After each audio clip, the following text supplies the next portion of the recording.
Hi hello welcome to our channel. Amit Shah కాళ్ళు మొక్కిన చంద్రబాబు నాయుడు. ఈ వార్త సామాజిక మాధ్యమాల్లో బాగా ట్రోల్ అవుతుంది. చంద్రబాబు నాయుడు గారిని బాగా ట్రోల్ చేస్తున్నారు. అసలు అమిత్ షా కాళ్ళు మొక్కాల్సిన అవసరం చంద్రబాబు గారికి ఎందుకు వచ్చిందో చర్చించి తెలుసుకుందాం. ఈ రాబోయే ఎన్నికల నేపథ్యంలో, ఆంధ్రప్రదేశ్లో జరగబోయే అసెంబ్లీ ఎన్నికల నేపథ్యంలో పొత్తుల విషయమై చర్చించడానికి చంద్రబాబు నాయుడు గారు అమిత్ షాతో భేటీ అయినట్టు తెలిసింది. ఆ సందర్భంగా ఆయన కాళ్ళు మొక్కినట్టుగా వార్తల్లో. అయితే అంత పెద్ద సీనియర్ రాజకీయ నేత అయిన చంద్రబాబు నాయుడు గారు అమిత్ షా కాళ్ళు పట్టుకోవాల్సిన అవసరం ఏమొచ్చింది? అమిత్ షా మరియు చంద్రబాబు నాయుడు యొక్క రాజకీయ పొత్తు ఫలించిందంటారా? దాని పరిణామాలు ఆంధ్రప్రదేశ్లో ఏ విధంగా ఉంటాయి, అదేవిధంగా తెలంగాణలో ఏ విధంగా ఉండబోతున్నాయి? ఎస్ సార్, ఎన్నికల నేపథ్యంలో పొత్తులు, ఈ జంపింగ్ జిలానీలు సహజమే. ఈ రాజకీయాలలో విలువలు లేవు అని మనం ఎప్పుడో చెప్పుకున్నాం. శాశ్వత శత్రువులు ఉండరు, శాశ్వత మిత్రులు కూడా ఉండరు. సో అంచేతనే ఎన్నికలప్పుడు చాలా విచిత్రాలు, విన్యాసాలు చూస్తూ ఉంటాం. అందులో ఇదే నిన్నటి అమిత్ షా అండ్ చంద్రబాబు నాయుడు కలయిక. వాస్తవానికి తెలుగుదేశం పార్టీ బీజేపీతో పొత్తు చాలాసార్లు పెట్టుకుంది. కానీ ఇప్పుడు ఆ పొత్తులన్నీ కూడా తెలుగుదేశం పార్టీ కన్సిడర్ చేస్తేనే బీజేపీ పొత్తులోకి వచ్చినటువంటి విధానం గతంలో. కానీ నిన్నటి పొత్తు బీజేపీ కన్సిడర్ చేస్తేనే టీడీపీ పొత్తులోకి వెళ్తుంది. సో వాళ్ళు వీరయ్యారు, వీరు వాళ్ళు అయ్యారు.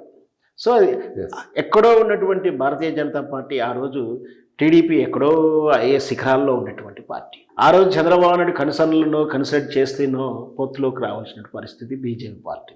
ఇప్పుడే కాదు, చాలాసార్లు పొత్తులో 2009 ఆ తర్వాత 2019 ఎన్నికల్లో కూడా పొత్తులో ఉన్నాడు.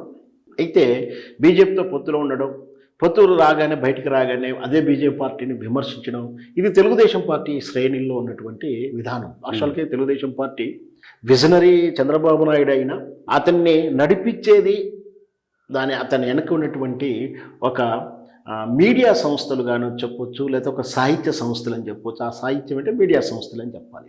వీళ్ళు పనిగట్టుకొని చంద్రబాబు నాయుడు హీరోని చేస్తూ ఉంటారు, ఇతరులను జీరో చేస్తుంటారు. చంద్రబాబు నాయుడు ఏదైనా నిర్ణయం తీసుకోగానే దాని తాలూకు పబ్లిసిటీ ఇవ్వడంలో వీళ్ళు ముందుంటారు. ఇప్పుడు గతంలో ఓన్లీ వార్తాపత్రికలో, టీవీ ఛానల్లో ఉన్నాయి. ఇప్పుడు దానికి సోషల్ మీడియా కూడా యాడ్ అయ్యింది. దాంతోపాటు తాను ఎప్పుడైతే మోడీని వీడి బయటకు వచ్చాడో, మోడీని చాలా అసహ్యంగాను విమర్శించడాలు, ట్రోల్ చేయడం, వాళ్ళ మధ్య సత్సంబంధాలు తెగిపోయి మోడీ చంద్రబాబుని కూడా క్షమించలేనంత దూరం పెరిగిందని కూడా మనం వార్తలు విన్నాం. ఎందుకు అంటే మోడీని అతని వ్యక్తిగత జీవితంలోకి చొరబడడం కానీ, మోడీ తాలూకు స్కామ్ల వివరాలను అన్నీ కూడా ఈయన ఫైలప్ చేశాడని కూడా ఒక అపవాదం ఉంది. అంటే మోడీ చేసిన స్కామ్ల తాలూకు వివరాలని సాక్ష్యాలతో సహా ఒక ఫైల్ తయారు చేయిస్తున్నాడని, ఆ ఫైలు ప్రేరణ ఇతన్ని పర్యవేక్షిస్తున్నాడని కూడా రకరకాల సమాచారం మోడీ దగ్గర ఉంది. కాబట్టి చంద్రబాబు నాయుడు ఎప్పుడున్న డేంజర్ అని దూరం పెట్టుకుంటూ వచ్చాడని కూడా చెప్తున్నారు. అంచేతనే వాళ్ళ మధ్య సంబంధాలు తెగడం వల్లనే జగన్మోహన్ రెడ్డి ఇంకా దగ్గర అయ్యాడని, జగన్మోహన్ రెడ్డి అవసరాలకు మోడీ ఉపయోగపడాలంటే జగన్మోహన్ రెడ్డి కోరికలు నెరవేర్చాల్సిన పరిస్థితి మోడీకి ఏర్పడి, జగన్మోహన్ రెడ్డి కోరినటువంటి చంద్రబాబు అరెస్టు నేపథ్యాన్ని కోరిక నెరవేర్చాడని కూడా విశ్లేషకుల్లో కానీ, పార్టీ వర్గాల్లో కానీ, ప్రజల్లో ఉన్నమాట వాస్తవం. ఇదంతా ఒక ఎత్తు.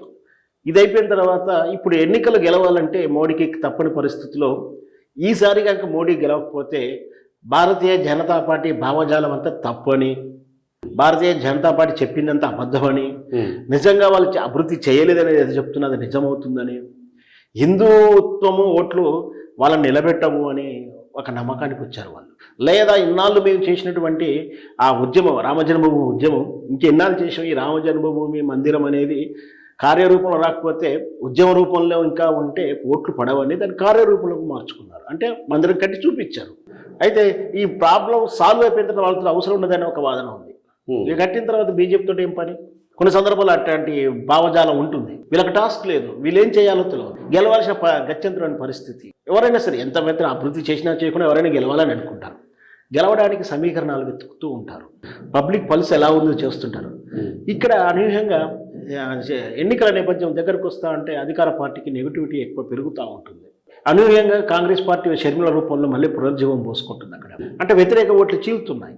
ఈ పరిస్థితుల్లో వ్యతిరేక ఓట్లు చీలకుండా ఉండి ఆంధ్రప్రదేశ్లో మంచి గ్రిప్ తెచ్చుకుంటే 25 ఎంపీ స్థానాల గ్రిప్ ఉంటుంది. అక్కడ ఇటు వైఎస్ఆర్పీ పార్టీతోటి స్నేహపూర్వకంగానే ఉన్నాడు. ఇటు తెలుగుదేశంలో పొత్తు పెట్టుకోవాల్సిన ఆవశ్యకత గుర్తించినట్టుంది అమిత్ షా. ఇన్నాళ్ళు ఢిల్లీకి వెళ్ళి 4-5 రోజులు వెయిట్ చేసి కూడా అపాయింట్మెంట్ ఇవ్వలేదు. జనసేన ఎంత చేసినా కూడా పవన్ కళ్యాణ్ వెళ్ళినప్పుడు నీ పని నువ్వు చూసుకో, మిగతా పనులు మేము వదిలేసేయండి, నీ నోరు మూసుకొని నీ పని ఏదో నువ్వు చేసుకున్న వెళ్ళు, ఎవరితో మాట్లాడాలి, ఎవరితో పుచ్చు పెట్టుకోవాలి మాకు తెలుసు అన్నట్టు కూడా చెప్పారని కూడా సోషల్ మీడియాలో చదివాం మనం. సో మొత్తం మీద తెలుగుదేశం పార్టీని దూరంగా పెట్టినటువంటి భారతీయ జనతా పార్టీ అమిత్ షా నిన్న ఆగమేఘాల మీద చంద్రబాబు నాయుడు పిలవడం, మీటింగ్కి వెళ్ళడం. అయితే ఇక్కడ తెలుగుదేశం పార్టీ అధ్యక్షుడిగా వెళ్ళాడు, మంచిగా ఉంది, పొత్తుల సమీకరణాలు చర్చిస్తే బాగానే ఉంది. కానీ అమిత్ షా కాలు మొక్కడం అనేది 40 years ఇండస్ట్రీ, 45 years ఇండస్ట్రీను, సుదీర్ఘమైనటువంటి ముఖ్యమంత్రిగా 14 సంవత్సరాల ముఖ్యమంత్రి. అయితే అంతటి నాయకుడు అమిత్ షా జస్ట్ ఇతని కింద కిడ్డే. ఇంకొకటి ఇక్కడ ట్రోల్ అవుతున్న 2 విషయాలు. ఇక్కడ ఏంటంటే అంత వయసు వసుదేవుడు కూడా గాడిదకాలు పట్టుకున్న తప్పలేదు అంటూ ఒక మీడియా దాని గురించి ట్రోల్ చేస్తుంది. ఇంకొక మీడియా ఒక క్రిమినల్ కొత్త ఖైదీ పోయి పాత ఖైదీని కాలు మొక్కాడట్టు కొందరు చేస్తున్నారు. ఇక్కడ మరి ఖైదీ ఎవరు అంటే ఇద్దరు ఖైదీలే.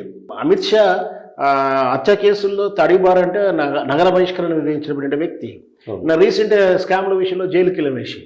ఇద్దరు ఖైదీలు కలిసి మాట్లాడుకున్నారు, ఒక ఖైదీ ఇంకో ఖైదీ కాలు మొక్కాడని కూడా ట్రోల్ చేస్తా ఉన్నారు. సరే, ఏదైనా పరిస్థితులు ఏమైనా వాళ్ళ అభిమతం గౌరవించాలా, కాలు మొక్కాలనేది వాళ్ళిద్దరు వ్యక్తిగత విషయం. వాస్తవానికి ఏంటంటే ఇలా కాలు మొక్కాలా మొక్కొద్దనేది ఆయన వ్యక్తిగత విషయం, ఈయనతో మొక్కించుకోవాలా లేదని ఇలా ఆయన వ్యక్తిగత విషయం.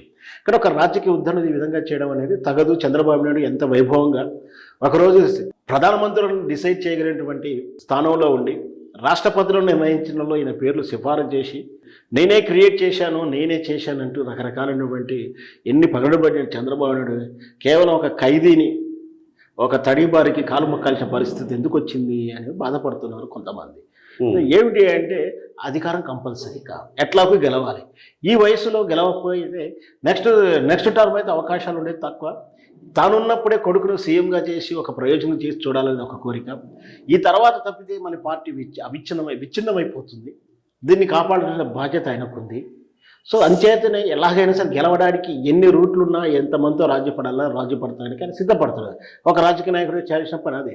సో అంచేత అమిత్ షాతో పొత్తులకు దాదాపు ఖరాయినట్టు 60 స్థానాలు బీజేపీ ఎమ్మెల్యే స్థానాలు అడుగుతున్నట్టు, 8 ఎంపీ స్థానాలు అడుగుతున్నట్టుగా తెలుస్తుంది. మరి అది ఎంతవరకు సెట్ అవుతుందో. ఎన్నైనా సరే ఇస్తాడు చంద్రబాబు నాయుడు. తాను ముఖ్యమంత్రిగా ఉండి 10 ఎమ్మెల్యే సీట్లు ఇచ్చిన చాలు, నాకు ముఖ్యమంత్రి ఇస్తే చాలు, 10 ఎమ్మెల్యేలని నేను సీఎం చేసుకొని మంత్రిపూర్లో పెట్టుకుంటాను. కానీ వాళ్ళంతా నేను సీఎం ఉండడానికి ఇష్టపడాలి. ఇది కండిషన్ వే ఉంటుంది కూడా ఒక మిత్రుడు, రాజకీయ మిత్రుడు నిన్న డిబేట్లో చెప్తున్న విషయం. వాస్తవానికి తప్పేం లేదు, ఎవరి ఇష్టం వాళ్ళది, ప్రజాస్వామ్యం కాబట్టి.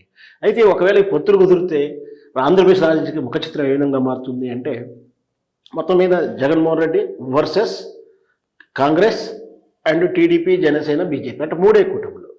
గతంలో చతుర్ముఖ పోటీ అనుకున్నా, ఇప్పుడు త్రిముఖ పోటీ అయ్యే అవకాశాలు ఉన్నాయి. దాని ప్రభావం మన తెలంగాణలో ఏ విధంగా ఉండబోతుంది అనేది కూడా మన చర్చ. తెలంగాణలో ఖచ్చితంగా తన ప్రభావం చూపిస్తుంది. ఎందుకంటే బీజేపీకి తెలుగుదేశం పార్టీ స్పాన్సర్ చేస్తుంది ఖర్చు పెట్టడానికి అనేది అంతర్గత విషయం కూడా చెప్తూ ఉంటారు. దానికి సిద్ధమంటూ కూడా చంద్రబాబు నాయుడు ఎంత ఖర్చు అయినా పెట్టుకోవడానికి నేను సిద్ధమే, పొత్తుల విషయం పరిశీలించినట్టు కూడా రాయబారం పంపాడని కూడా రకరకాల వార్తలు చదువుతున్నాం. ఒకవేళ అదే నిజమై ఉంటే తెలుగుదేశం పార్టీ ఇక్కడ మళ్ళీ పోటీ చేయకపోవడం, లోపాయిగా బీజేపీ సహకరించడం.